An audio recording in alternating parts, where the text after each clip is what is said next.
नमस्कार दोस्तों, हमारे YouTube चैनल डिजिटल न्यूज पे आप सभी का स्वागत है। जैसा कि स्क्रीन पे जो थंबनेल हमारा दिखाई पड़ रहा है उससे आप बिल्कुल समझ पा गए होंगे कि आज मैं आपको क्या नया लेटेस्ट अपडेट लेके आया हूं और इस वीडियो में आज आपको मैं क्या नया बताने वाला हूं। तो बिल्कुल आपने सही सोचा, जो सीबीएसई बोर्ड एग्जाम है उनसे जो रिजल्ट जो बनने वाले हैं उसका मैं आज लेटेस्ट नया अपडेट लेके आया हूँ कि उनके रिजल्ट जो 12th क्लास के हैं वो कैसे बनेंगे। तो अभी अभी हाल फिलहाल में कोविड-19 का जो हमारा सेकेंड दौर चल रहा था, इसमें सीबीएसई बोर्ड ने अपने 12th क्लास के एग्जाम को रद्द कर दिया था। ये सभी स्टूडेंट्स को मालूम है। लेकिन एग्जाम रद्द होने के बाद उनका जो रिजल्ट कैसे तैयार किया जाएगा, इस बात का कंफ्यूजन प्रत्येक स्टूडेंट के दिमाग में चल रहा है। तो बिल्कुल आज मैं वही बताने वाला हूँ कि जो 12th क्लास का जो रिजल्ट बनने वाला है वो कैसे बनेगा। तो मैं आपको पूरा जो फॉर्मूला बताऊंगा, वीडियो को आखिर तक जरूर देखें, क्योंकि फॉर्मूला पूरा अगर आपको समझना है तो वीडियो को आखिर तक देखना जरूरी होगा। तो सबसे पहले मैं बता देना चाहूंगा कि कोविड-19 के कारण जो हमारे सीबीएसई बोर्ड ने 12th क्लास का एग्जाम को रद्द किया था, उनका जो रिजल्ट किस आधार पे बनाएगी, क्या क्राइटेरिया है, क्या उसका गाइडलाइन है, ये सारी जानकारी मैं आज आपको इस वीडियो में बताऊंगा। तो जैसा कि आपको मालूम है कि सुप्रीम कोर्ट में एक याचिका दायर की गई थी और सेंट्रल गवर्नमेंट को नोटिस काटकर ये बोला गया था कि आप 2 हफ्ते में 12th क्लास का एग्जाम को 12th क्लास के रिजल्ट को आप कैसे तैयार करेंगे। 2 हफ्ते में सुप्रीम कोर्ट में आप अपनी रिपोर्ट प्रस्तुत करें। ऐसे में 3 जून को सुप्रीम कोर्ट ने जो केंद्र सरकार को नोटिस काटा था और उन्होंने 2 सप्ताह का टाइम दिया था।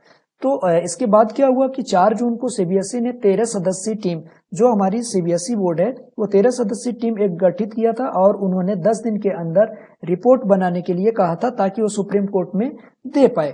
तो बिल्कुल ऐसा ही हुआ। 13 सदस्यीय टीम ने जो एक नया फॉर्मूला तैयार किया है 30+30+40। आपने सुना ही होगा, अभी हाल फिलहाल में सुन रहे हैं 30+30+40। लेकिन ये क्या चीज है, कैसे रिजल्ट बनेगा, ये काफी लोग को मालूम नहीं है।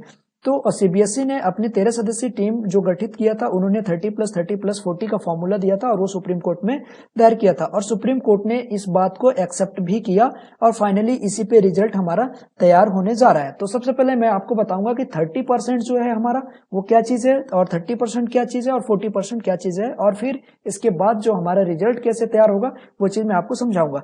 तो मैं आपको यहाँ पे बता देना चाहूंगा कि जो हमारा 30+30+40 का फॉर्मूला है वो इस तरीके से है कि जो हमारा 10th का जो होगा वो 30% लिया जाएगा, जो हमारा 10th का होगा वो 30% हमारे रिजल्ट में जोड़ा जाएगा, और जो 11th क्लास का है वो भी 30% जोड़ा जाएगा और 12th क्लास का 40%। ऐसे में हमें 100% 12th की फाइनली सीबीएसई रिजल्ट आएंगे। तो सबसे पहले मैं आपको यहाँ पे बताना चाहूंगा कि क्लास 10th का जो 30% है उसको हम कैसे निकालेंगे।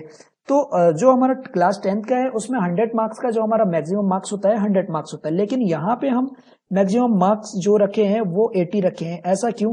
तो 30+30+40 के फॉर्मूले में केवल थ्योरी को ऐड किया गया है, जो प्रैक्टिकल और असेसमेंट होता है उनको ऐड नहीं किया गया है। तो यहाँ पे हम 80 मार्क्स को ही मैक्सिमम मार्क्स रखेंगे और जो हमारा कंपोनेंट है यानी कि जो हमारा 30% यहाँ पे उठाना है वो 30% ही रहेंगे।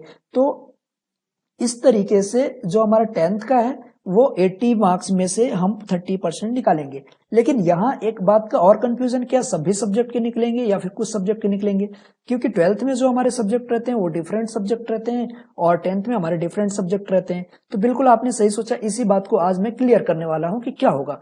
तो जैसे मान लीजिए कि आपने 10th में जो फर्स्ट सब्जेक्ट में पाया वो 70 मार्क्स पाया और सेकंड सब्जेक्ट में पाया 65 एंड थर्ड में 80, फोर्थ में 60 और फिफ्थ में 65।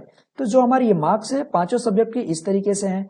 तो हमें यहाँ पे क्या करना है कि जो हमारा बेस्ट सब्जेक्ट है, मतलब कि कोई भी सब्जेक्ट है जो जिसमें हमारा बेस्ट मार्क आया है, उनके हम 3 सब्जेक्ट को ही उठाएंगे। तो सबसे पहले हम यहाँ पे फर्स्ट में देख लेते हैं कि ये हमारा ज्यादा है 70 एंड इसके बाद है 80 और इसके बाद है 65। तो हमारे केवल 3 सब्जेक्ट के मार्क्स उठाए जाएंगे और इसके बाद हम क्या करते हैं, तीनों को हम जोड़ देते हैं। यहाँ पे क्या करना है, हमको जोड़ देना है। ये जो 3 सब्जेक्ट के हैं यहाँ पे सारे सब्जेक्ट के मार्क्स नहीं जुड़ेंगे, केवल 3 सब्जेक्ट को ही उठाना है। तो 70 प्लस 80 प्लस 65, तो हमारा जो टोटल आता है वो होता है 215 नंबर, 215। अब 215 को हम क्या करते हैं, इसको डिवाइड बाई 3 कर देते हैं। इससे क्या होगा कि हमारे एक सब्जेक्ट का परसेंटेज निकल के आएगा कि जो हमारा अनुपात है वो कितना है। तो यहाँ पे हम देख पा रहे हैं कि 71.66 आया है, 71.66 आया है। तो यहाँ इसके बाद जो है 71.66 को हम 100 मान लेते हैं और इसके बाद क्या करते हैं 30% इसका निकालते हैं। तो 30% ऑफ 71.66 का जो आता है वो हमारा है 21.55। तो ये जो 10th का जो हमारा 30% जो निकालने का तरीका था 30 + 30 + 40 का वो 21.55 फॉर ईच सब्जेक्ट। तो जो हमारा 12th का जो निकलेगा वो 21.55 सभी सब्जेक्ट में जुड़ेगा, यानी कि first subject, second subject and third subject and fourth subject and fifth subject. यानी कि जो हमारा 12th का जो रिजल्ट आने वाला है वो हमें 6 के 6 सब्जेक्ट में 21.55 जुड़ने वाला है। इसके बाद अब बात आती है, ये तो हो गया कि हम 10th क्लास के 30% को कैसे मार्किंग की, ये आपने देख लिया। अब इसके बाद हमारी बात आती है, अब 30% जो है हमारा, ये 30% तो कवर हो गया। इसके बाद ये 30% बचता है, इसको हम कैसे करेंगे 11th क्लास का लेंगे। और 11th क्लास में कैसे लेंगे, तो बिल्कुल हम 11th क्लास का भी यहाँ पे कॉन्सेप्ट समझा रहे हैं कि कैसे 11th क्लास में आपको 30% निकालना है। तो यहाँ पे जो है हमारा, मान लीजिए 11th क्लास का इस तरीके से कुछ है कि आपके सब्जेक्ट 5 सब्जेक्ट हैं, ठीक, 5 सब्जेक्ट हैं। तो यहाँ पे क्या करना है कि 11th में, जैसा कि आप जनरली आपको पता होगा कि 11th और 12th क्लास के सब्जेक्ट सेम रहते हैं। 10th में जैसा हमारा था कि सब्जेक्ट चेंज होते गए, इसलिए हमने 3 सब्जेक्ट का उठाया था वहां पे। लेकिन यहाँ पे क्या होगा कि सारे सब्जेक्ट के मार्क्स को उठाना है 30% के हिसाब से। 30% के हिसाब से यहाँ पे सारे सब्जेक्ट के मार्क्स को उठा लेना है। तो जैसे मान लीजिए आपने स्कोर किया, फर्स्ट सब्जेक्ट में जो स्कोर किया है 50 मार्क्स, तो हम क्या करते हैं यहाँ पे 50 डिवाइड बाय 100, ताकि इससे 1% हम निकाल पाए। 50 डिवाइड बाय 100, अब ये जो हमारा 0.5 आया वो हमारा 1% होगा। अब इसको हम इनटू कर देते हैं 30 से, क्योंकि हमें 30% चाहिए। अब ये आता है हमारा 15 मार्क्स, तो हम यहाँ पे क्या लिख लिए 15 मार्क्स। फाइनली टोटली हमारा ये कहना है कि जो भी आपने मार्क्स अवॉर्डेड किया है उसका जो है 30% हमें लेना है। लेकिन यहाँ भी ध्यान रखना है कि जो 11th क्लास में हमारे मैक्सिमम मार्क्स हम जो लेंगे वो केवल थ्योरी के ही रहेंगे, ना कि प्रैक्टिकल को साथ लेके। इट मीन कि ये केवल 80 मार्क्स के होंगे, ना कि 100 मार्क्स। 18 मार्क्स हमको जो लेना है वही लेना है और 20 को छोड़ देना है, और जो कंपोनेंट रहेगा वो 30% रहेगा। तो इसके बाद क्या होता है, प्रत्येक सब्जेक्ट में जैसे आपने जितना पाया उसका 30% निकाल लिया जाएगा। मान लीजिए 50 का 30% 15, और इसके बाद 75 का 22 एंड 55 का 16.5 एंड 65 का 19.5 एंड 75 का 22.5।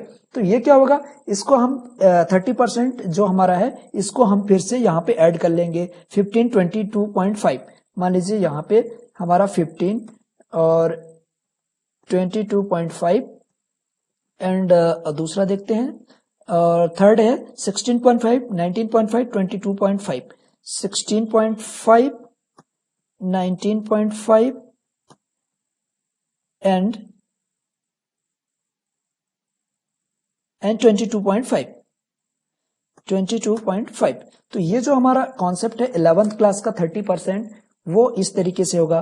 टोटल जो 80 मार्क्स है उसका 30% प्रत्येक सब्जेक्ट से। हमने 10th में क्या किया था, केवल 3 सब्जेक्ट से निकाला था, और जो 11th का है वो हम प्रत्येक सब्जेक्ट से निकालेंगे, क्योंकि हमारा 12th और 11th का बराबर वही सब्जेक्ट होता है, इसलिए हम वहां से उठाएंगे। अब बात आती है 12th की, कि 12th का जो हमारा 40% उठाना था, जो हमारा 30 + 40 का रूल है वो किस तरीके से काम करेगा। तो आप यहां तक बिल्कुल समझ गया कि ये 30 जो है 10th का है, ये 30 जो है 11th का है, एंड अब बचा 40 का।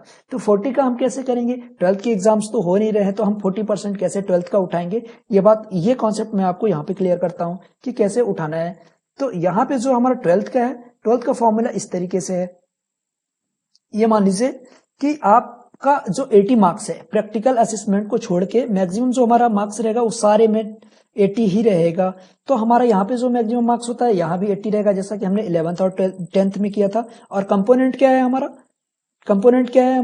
40%। ये यहाँ पे ये जो कंपोनेंट लिखा है ये गलत लिखा है, इसको थोड़ा सा आप सुधार लेंगे ना। तो इसके बाद जो हमारा 12th का है वो 40% है। तो अब हमें यहाँ पे देखना है सबसे बड़ी बात कि 12th क्लास में जो 40% है वो किन चीजों का है। तो जो आपने मिड टर्म दिया है, या फिर प्री बोर्ड एग्जाम्स दिए हैं, या फिर क्लास का यूनिट टेस्ट दिया है, कोई भी इनमें से स्कूल के ऊपर डिपेंड करता है कि किसी एक को या फिर सारे को उठा के उनका अनुपात निकाल के 40% निकाल दे। अगर मान लीजिए आपने प्री बोर्ड में अच्छा स्कोर किया है तो हो सकता है टीचर्स वहां के या फिर स्कूल आपका प्री बोर्ड को उठाए, या फिर आपने मान लीजिए मिड टर्म दिया है तो मिड टर्म से ही आपको उठा लिया जाए। तो यहाँ पे कोई भी एग्जाम्स को उठा लिया जाएगा और जनरली 30.4। तो बिल्कुल आपने जो 40% ये देखा हमने यहाँ पे रख दिया, ठीक है। अब इसके बाद हम क्या करेंगे, यहाँ पे हम आते हैं। तो ये हमारा जो कॉन्सेप्ट है 30% ये 10th क्लास का एंड 30% 11th क्लास का, और जो 40% है वो 12th क्लास का है। 12th क्लास के हमने बता दिया कि कौन कौन से एग्जाम्स के आपके मार्क्स जोड़ेंगे, ठीक है। अब इसके बाद जो हम ये जोड़ देते हैं इनको, मान लीजिए कि ये होता है हमारा, ये मान लीजिए कि अब इसको क्या करेंगे, ये जो मान लो ये है, ये हमारा यहां से लेके यहां तक इसको जोड़ दिया जाएगा। तो यहां पे क्या करते हैं, यहां पे 21.5 प्लस 15 प्लस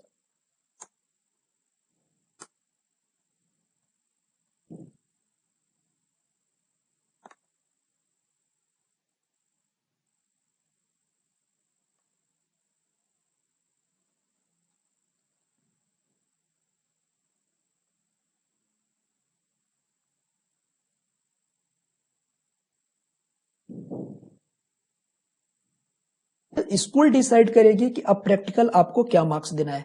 हाँ, मान लेते हैं यहाँ पे कि हमें क्या मिला, यहाँ पे मान लो कि आपको प्रैक्टिकल जो फर्स्ट सब्जेक्ट है उसमें मिला है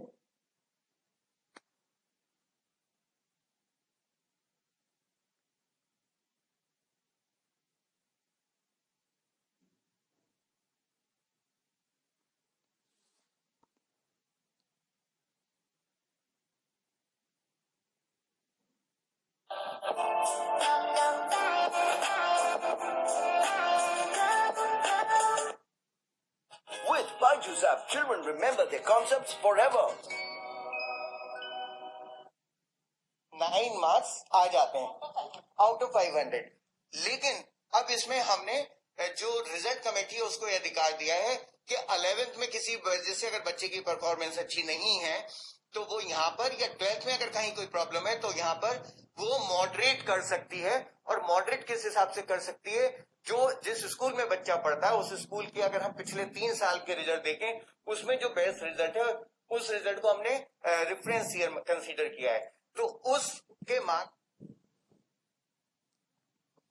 कंसीडर किया है, तो उसके मार्क्स में जो उसके सब्जेक्ट के मीन मार्क्स आ रहे हैं हर सब्जेक्ट के, सब्जेक्ट 1 के, 2 के, 3 के, 4 के, 5 के, 20 मार्क्स से हमने लिया है क्योंकि 80 मार्क्स का क्वेश्चन पेपर है। तो उसमें से 19, 18, 20, 18, 19 ये है, तो टोटल मार्क्स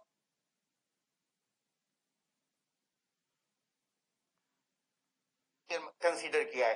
तो उस के मार्क्स में जो उसके सब्जेक्ट के मीन मार्क्स आ रहे हैं हर सब्जेक्ट के, सब्जेक्ट 1 के, 2 के, 3 के, 4 के, 5 के, उसमें प्लस माइनस 5 मार्क्स को ऐड या डिलीट किया जा सकता है। और बच्चों को एक अगर हम पिछले यहाँ पर या 12th में अगर कहीं कोई प्रॉब्लम है तो यहाँ पर वो मॉडरेट कर सकते को अधिकार दिया है। कितने आ जाते हैं, 430